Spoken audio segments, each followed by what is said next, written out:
The Supreme Court has made it very clear that that is not what is a power that I have. This decision is a decision for Congress to make. If they want to amend Section 202 of the Clean Air Act, with all due respect, and say, hey, a power that you have is to rewrite a regulation. You are taking an action. You could just leave it alone. All right, guys, as you know, I'm off the grid for August, but I didn't want you to miss this from CNN, the least trusted name in news.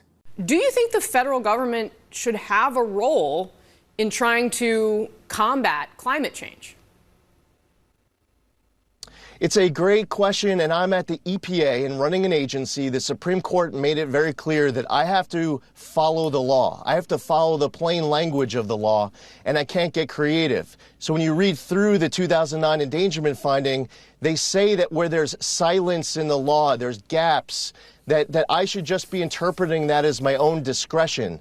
The Supreme Court has made it very clear that that is not what is a power that I have. This decision is a decision for Congress to make. If they want to amend Section 202 of the Clean Air Act, sir, with all due respect, and say, hey, EPA, a power that you have is to rewrite a regulation. You are taking an action. You could just leave it alone. The power comes from the law.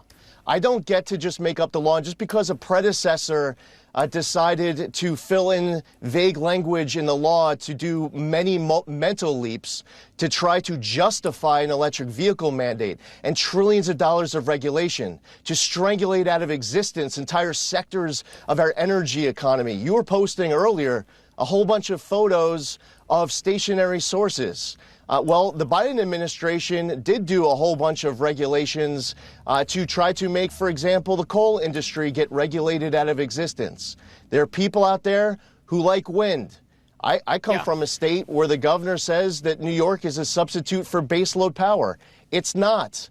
In order to make America the AI capital of the world, in order to unleash energy dominance, to protect the jobs, to bring down energy costs, we are not going to regulate out of existence entire sectors of our economy, and we are not going to interpret law in whichever vague, creative way allows us to give ourselves maximum power. The power comes from the law and from Congress, not from our own creativity.